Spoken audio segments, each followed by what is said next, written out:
Oh, whoops. Hi, everyone. My name is Jaden, and the topic that I chose for this presentation was conflict management in healthcare settings, which is chapter 16 of the Sage Handbook. So the reason that I chose this chapter was because I work in a rehab center, which is a form of healthcare setting. And I really wanted to expand my knowledge, since this is something that I have to deal with basically every day. Um, but then on top of that, why everyone should care, regardless if you're a provider or a patient, majority of the conflict in healthcare systems takes place amongst doctors, nurses, patients, and their families, which includes all of us. Um, from the day that we draw our first breath, we meet a doctor, and everyone goes to the doctor at some point in their lives. So this is just a very common experience that um, everyone's kind of thrown into at some point. And on top of that, it's a very high stakes and high stress environment.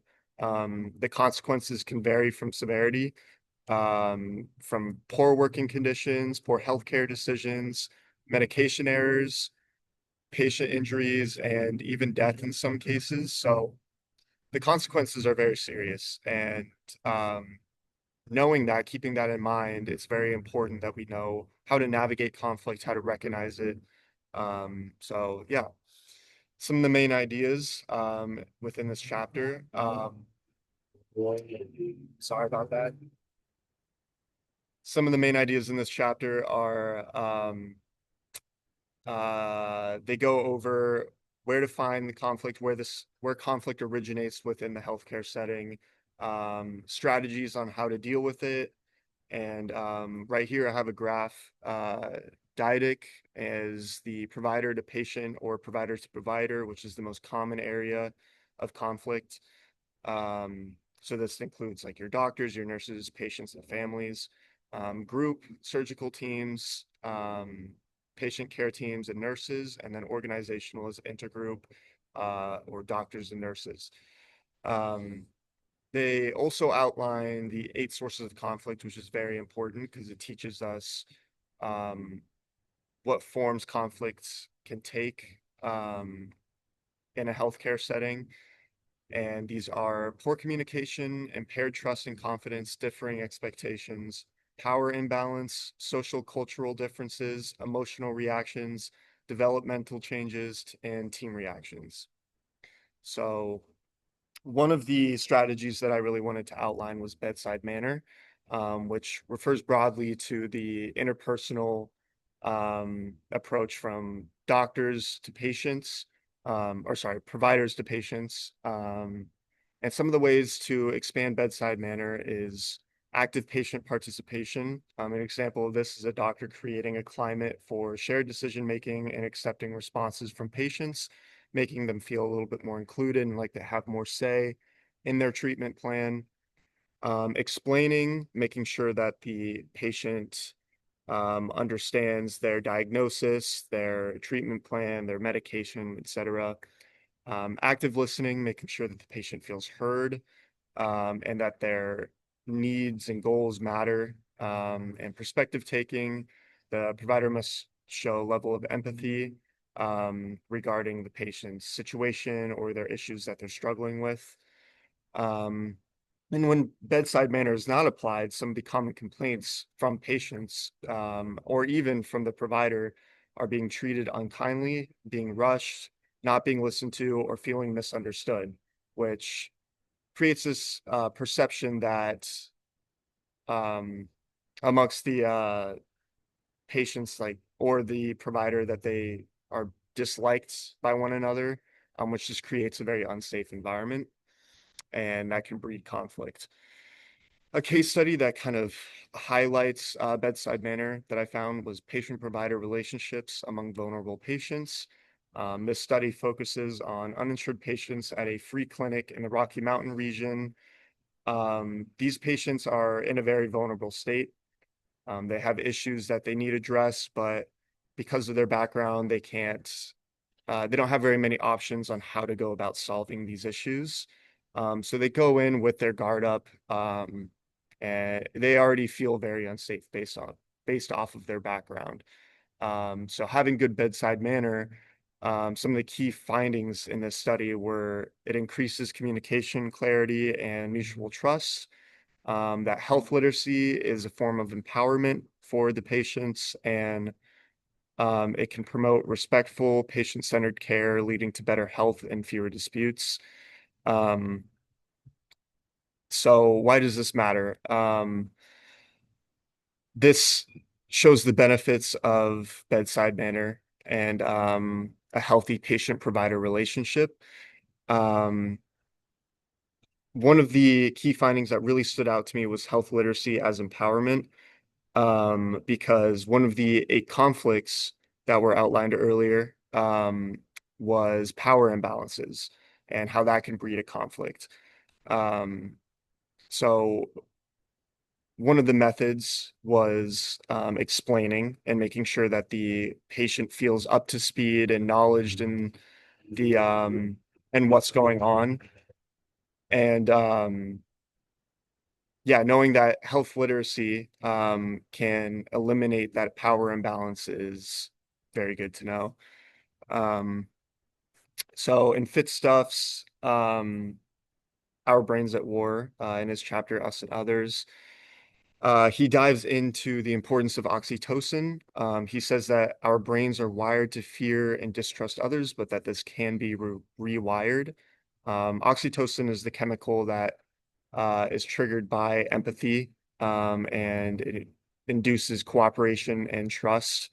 Um, Oxytocin, because it's related to empathy, you can't help but have a reaction of, or sorry, when empathy is shown, you can't help but feel a level of safety and security as a result, because of oxytocin. And yeah, so empathy and perspective taking reduce threat perception and prevent conflict before it starts. So yeah. So why does safety matter?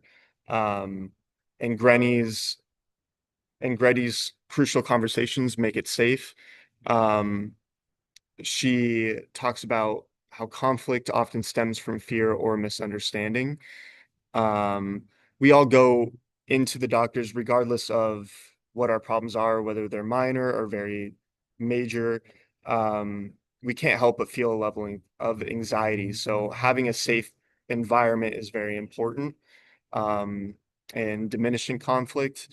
And one of the ways that we can go about that, that Grenny gives us, is this acronym, CRIB, which is commit to seek mutual purpose, which is basically agreeing to agree that we're going to find a solution, or a compromise that will benefit both of us. Um, Recognize the purpose behind the strategy. What is the motivation behind their goals? um, Invent a mutual purpose. So now that we understand, or now that we know that we can find a compatible, um, or that we have compatible goals, we can now find a strategy that will benefit the both of us. And then the final step is brainstorm new strategies together. Um, so yeah, just finding a strategy that has both of our goals in mind and works as a compromise. So taking this and giving you a hypothetical scenario is, let's say a patient came in and the provider recommends that they seek physical therapy, to heal their injury. And the patient says that they don't want to do physical therapy. So using CRIB, commit to seek a mutual purpose. They both have to sacrifice their own desires in order to find a way that will benefit both of them. Recognize the purpose behind strategy. Um, so the provider would state, I want you to do physical therapy because I want you to heal your injury. And the patient may respond with, well, I can't do physical therapy because I can't afford it. So now with that in mind, we invent a mutual purpose. So we're trying to find a compromise, and the provider Um, and the provider and the patient have already agreed that they are going to find this compromise. So um, to brainstorm new strategies, they could come up with an idea of, or the provider could recommend a plan of exercises they can do at their house with minimal equipment so that it's affordable for the patient. And this is a way that we can compromise and solve the conflict. So some of the takeaways from this presentation, a quote from this chapter was, occurrence of conflict is not necessarily a problem unless it is frequent, poorly managed, or interferes with treatment or the provider-patient relationship. Um, so some of the things that I really want to highlight was everyone is impacted.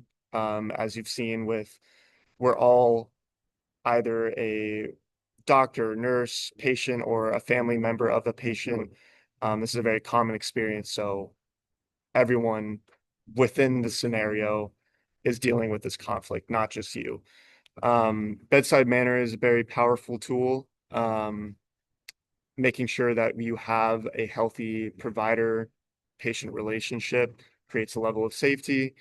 And yeah, and creating safety is key in solving these conflicts. So some recommended reading for you guys if you want to dive more into this. A book is Communication the Cleveland Clinic Way. Um, this kind of dives more into this and what a healthy provider-patient relationship looks like and other strategies.